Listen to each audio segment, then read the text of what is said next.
ಇಳೆ ನಿಮ್ಮ ದಾನ, ಬೆಳೆ ನಿಮ್ಮ ದಾನ, ಸುಳಿದು ಸೂಸುವ ಗಾಳಿ ನಿಮ್ಮ ದಾನ, ನಿಮ್ಮ ಅನ್ನವನ್ನುಂಡು ಅನ್ಯರನ್ನು ಹೊಗಳುವ ಕುನ್ನಿಯ ನೇನಂಬೆ ರಾಮನಾಥ ಎನ್ನುವಂತೆ ವೇದಿಕೆಯ ಮೇಲೆ ಆಸೀನರಾಗಿರತಕ್ಕಂಥ ಪರಮ ಪೂಜ್ಯರ ಚರಣಾರವಿಂದಗಳಲ್ಲಿ ಶರಣೆನ್ನುತ್ತಾ ನೂತನ ಅಧ್ಯಕ್ಷರಾಗಿ 2026 ಸಂದರ್ಭದಲ್ಲಿ ಆಯ್ಕೆಯಾಗಿರ್ತಕ್ಕಂಥ ಶ್ರೀಯುತ ರಾಮಸ್ವಾಮಿಯವರಿಗೆ ಶರಣೆನ್ನುತ್ತಾ, ಹಾಗೆ ಸೋದರರಾಗಿರ್ತಕ್ಕಂಥ ಹಾಲಗಿ ಸುರೇಶ್ ಅವರೇ, ಬಿಚ್ಚಗತ್ತಿ ಕಾಜೆ ಹುಸೇನ್ ಅವರೇ, ನಿಕಟಪೂರ್ವ ಕರ್ನಾಟಕ ಪ್ರೆಸ್ ಕ್ಲಬ್ ರಾಜ್ಯಾಧ್ಯಕ್ಷರಾಗಿರ್ತಕ್ಕಂಥ ದಯಾನಂದ ಸರ್ ಅವರೇ, ರಾಜ್ಯ ಪ್ರಧಾನ ಕಾರ್ಯದರ್ಶಿ ಆಗಿರ್ತಕ್ಕಂಥ ರಮೇಶ್ ಅವರೇ, ವಿವಿಧ ವಿಭಾಗೀಯ ಅಧ್ಯಕ್ಷರುಗಳಾಗಿರ್ತಕ್ಕಂಥ ಆತ್ಮೀಯ ಪತ್ರಕರ್ತ ಮಿತ್ರರೇ, ಹಾಗೆ ಇವತ್ತಿನ ಕಾರ್ಯಕ್ರಮಕ್ಕೆ ಬಂದು ಈ ಕಾರ್ಯಕ್ರಮದಲ್ಲಿ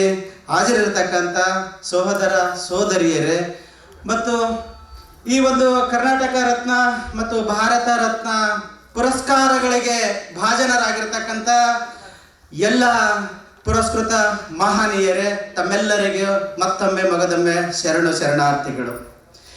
ಈಗಾಗಲೇ ಆತ್ಮೀಯರು ಸಾಕಷ್ಟು ಕರ್ನಾಟಕ ಪ್ರೆಸ್ ಕ್ಲಬ್ ಬಗ್ಗೆ ಹೇಳಿದ್ದಾರೆ. ಪ್ರತಿಯೊಂದು ಹೆಜ್ಜೆ ಗುರುತುಗಳನ್ನು ಮೂಡಿಸುತ್ತಾ ಬಂದು ಕರೋನಾದಂಥ ಸಂದರ್ಭದಲ್ಲೂ ಕೂಡ ಖಾಲಿ ಕೂರದೆ ಪ್ರತಿಯೊಬ್ಬ ನಿರ್ಗತಿಕ ಅಸಹಾಯಕ ರೋಗಿಗಳ ಸೇವೆಯನ್ನು ಮಾಡುವಲ್ಲಿ ಯಶಸ್ವಿಯಾಗಿ ಮುಂಚೂಣಿಯಲ್ಲಿರ್ತಕ್ಕಂಥ ಯಾವುದಾದರೂ ಸಂಘಟನೆ ಇದ್ದರೆ ಅದು ಕರ್ನಾಟಕ ಪ್ರೆಸ್ ಕ್ಲಬ್. ಈ ಸಂದರ್ಭದಲ್ಲಿ ಕೇವಲ ನಾವು ಸಮಾಜ ಸೇವೆ, ಪತ್ರಿಕೋದ್ಯಮ, ಇನ್ನಿತರ ವಲಯಗಳನ್ನು ನೋಡ್ತಾ ಹೋದಾಗ ಒಬ್ಬ ಪತ್ರಕರ್ತನಾಗಿ ನನ್ನ ಕರ್ತವ್ಯ ಏನು ಅನ್ನೋದು ಕೂಡ ನಾವು ಈ ಸಂದರ್ಭದಲ್ಲಿ ಈ ಸಂಘಟನಾತ್ಮಕ ವಲಯದಿಂದ ನೋಡ್ಕೊಳ್ಬೇಕಾಗುತ್ತದೆ. ಕೇವಲ ಪತ್ರಕರ್ತನಾಗಿ ಉಳಿಲಿಕ್ಕೆ ಆಗೋದಿಲ್ಲ. ಅವರಿಗೆ ಹಲವಾರು ಸಹಾಯಗಳು ಬೇಕಾಗ್ತವೆ. ನ್ಯಾಯಾಂಗೀಯ ಸಹಾಯ ಬೇಕಾಗ್ತದೆ, ಪೊಲೀಸರ ಸಹಾಯ ಬೇಕಾಗ್ತದೆ, ಸಾರ್ವಜನಿಕರ ಸಹಾಯ ಬೇಕಾಗ್ತದೆ. ಇವತ್ತು ಸತ್ಯವನ್ನು ಎತ್ತಿ ಹಿಡಿಯಲು ಹಲವಾರು ವಿವಿಧ ವಿಚಾರವಂತರ ಯೋಚನೆಗಳು ಕೂಡ ನಮ್ಮ ಬರವಣಿಗೆ ಮುಖಾಂತರ ಆಚೆ ಬಂದಾಗ ಸಮಾಜದಲ್ಲಿ ಭ್ರಷ್ಟಾಚಾರವನ್ನು ಬೆತ್ತಲು ಮಾಡಲಿಕ್ಕೆ ಅವಕಾಶಗಳು ಸಿಗ್ತವೆ. ಯಾವಾಗ ಕೇವಲ ಮಾಧ್ಯಮಗಳು ಇವತ್ತ ಟೀಕೆಗಳಿಗೆ, ಗೋಧಿ ಮೀಡಿಯಾಗಳು ಇನ್ನಿತರ ಅಂತ ಏನು ಟೀಕೆಗೊಳಗಾಗ್ತಾ ಇದೆಯಲ್ಲ, ಆ ಟೀಕೆ ಕೇವಲ ಟೀಕೆಗಳಲ್ಲಿ ಯಾರೋ ಒಬ್ರು ಮಾಡಿರ್ತಕ್ಕಂಥದನ್ನ ಯಾರು ನಿಸ್ವಾರ್ಥವಾಗಿ ಬರೀತಕ್ಕಂಥವ್ರು, ಸಮಾಜದಲ್ಲಿರ್ತಕ್ಕಂಥ ಭ್ರಷ್ಟರನ್ನ ಬೆತ್ತಲುಗೊಳಿಸಕ್ಕೆ ಹೋದಾಗ ಅವ್ರ ಹಿಂದೆ ಇರ್ತಕ್ಕಂಥ ಅನುಕರಣೆ ಮಾಡತಕ್ಕಂಥ ವ್ಯಕ್ತಿಗಳು ಯಾವ ನಿಷ್ಠಾವಂತ ಪತ್ರಕರ್ತ ಇರ್ತಾನಲ್ಲ ಅವನನ್ನ ಈ ಥರದ ತೇಜವಧೆಯನ್ನು ಮಾಡ್ತಕ್ಕಂಥದ್ದು, ಅವ್ರ ಮೇಲೆ ಹಲ್ಲೆ ಮಾಡ್ತಕ್ಕಂಥದ್ದು, ಅವರನ್ನ ಇನ್ನಿತರ ಮಗದೊಂದು ಕಾಟಗಳನ್ನು, ಕಿರಿಕಿರಿಯನ್ನು ಕೊಟ್ಟು ಆತನ ಒಂದು ಮನಸ್ಥೈರ್ಯವನ್ನು ಕುಂದಿಸ್ತಕ್ಕಂಥ ಕೆಲಸ ಈ ಸಮಾಜದಲ್ಲಿ ನಡೀತಾ ಇದೆ.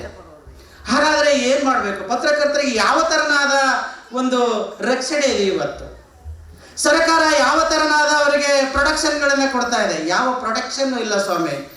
ಎಲ್ಲ ಒಂದು ಕಡೆ ಅನ್ಯಾಯ ಆಗ್ತಿದೆ ಅಂತ ಆತ್ಮೀಯರು, ಯಾರೋ ಸ್ನೇಹಿತರು ಅಲ್ಲಿ ವರದಿಯನ್ನು ಮಾಡ್ಲಿಕ್ಕೆ ಹೋದಾಗ ಅವರ ಮೇಲೆ ಹಲ್ಲೆ ಆದಾಗ ಆತನ ಪರವಾಗಿ ನಿಲ್ತಕ್ಕಂಥ ಸಂಘಟನಾತ್ಮಕ ಒಂದು ಶಕ್ತಿ ನಮ್ಮಲ್ಲಿ ಇಲ್ಲದೆ ಹೋದಾಗ ನಾವು ಅವತ್ತು ಬೀದಿಯ ಹೆಣಗಳಾಗ್ತೀವಿ. ಹಲವಾರು ನಮ್ಮ ಪತ್ರಕರ್ತ ಮಿತ್ರರು ಕೂಡ ಈ ಸಮಾಜದಿಂದ ಕಣ್ಮರೆಯಾಗಿದ್ದಾರೆ. ಎಷ್ಟೋ ಜನರು ಇವತ್ತು ಈ ಲೋಕದಲ್ಲಿ ಇಲ್ವೇ ಇಲ್ವೋ, ಯಾರು ಸತ್ಯವನ್ನು ನುಡಿಲಿಕ್ಕೆ ಕಠೋರವಾಗಿ ಬರೀಲಿಕ್ಕೆ ಮುಂದಾಗಿದ್ದಾರೋ ಅಂಥವರನ್ನ ಹುಟ್ಟಡಗಿಸ್ಲಿಕ್ಕಂತೆ ಒಂದು ಬಣ ಸದಾ ನಮ್ಮ ನೆರಳಾಗಿ ಬೆಂಬತ್ತಿರುತ್ತದೆ.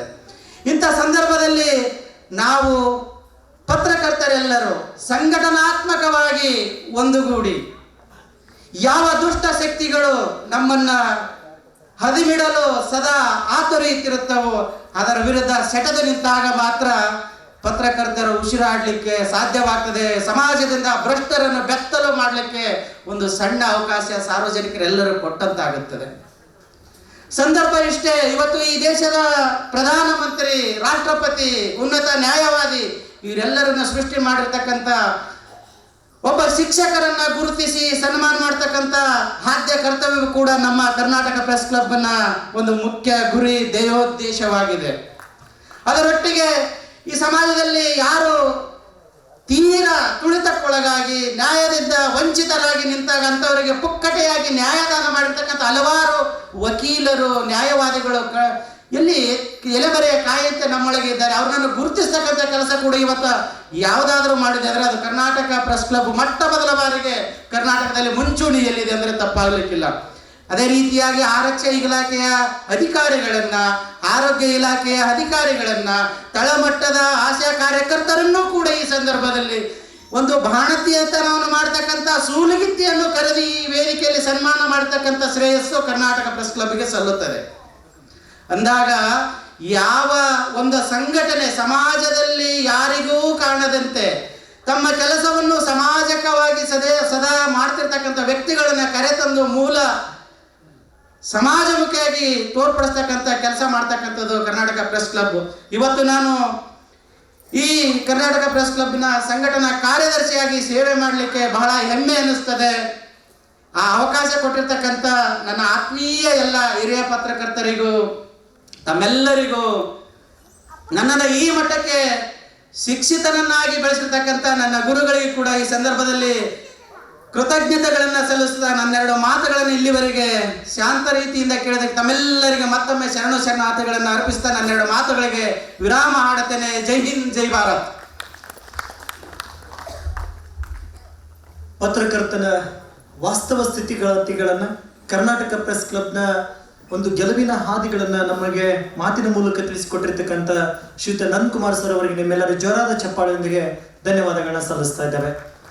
ಕರ್ನಾಟಕ ಪ್ರೆಸ್ ಕ್ಲಬ್ನ 2026ರ ನೂತನ ಪದಾಧಿಕಾರಿಗಳ ಪದಗ್ರಹಣದಲ್ಲಿ ಭಾಗವಹಿಸಿ ಈ ಕಾರ್ಯಕ್ರಮವನ್ನು ಯಶಸ್ವಿಗೊಳಿಸಿರ್ತಕ್ಕಂಥ ತಮ್ಮೆಲ್ಲರಿಗೂ ಕೂಡ ಧನ್ಯವಾದಗಳನ್ನ ಸಲ್ಲಿಸಿ ಮತ್ತೊಮ್ಮೆ ಕರ್ನಾಟಕ ಪ್ರೆಸ್ ಕ್ಲಬ್ 2026ರಲ್ಲಿ ಒಂದು ಅವಿಸ್ಮರಣೀಯ ಕಾರ್ಯಕ್ರಮಗಳನ್ನ ಮಾಡ್ತಾ ಮುನ್ನಡೆಯಲಿಕ್ಕೆ ಒಂದು ಶುಭ ನುಡಿಯನ್ನ, ಒಂದು ಶುಭ ಸಂದೇಶವನ್ನ ಈ ಮೂಲಕ ಸಾರ್ತಾ ಈ ಕಾರ್ಯಕ್ರಮವನ್ನ ಇಲ್ಲಿಗೆ ಮುಕ್ತಾಯಗೊಳಿಸ್ತಾ ಇದ್ದೇವೆ.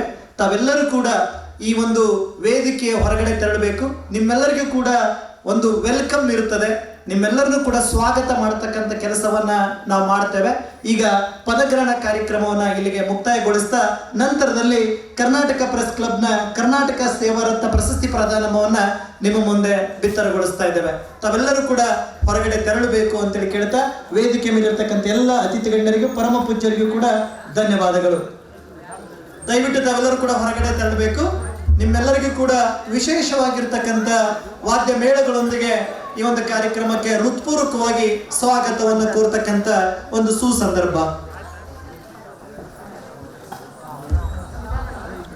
ಅತಿಥಿ ಗಣ್ಯರು ತಾವೆಲ್ಲರೂ ಕೂಡ ಹೊರಗಡೆ ತೆರಳಬೇಕು.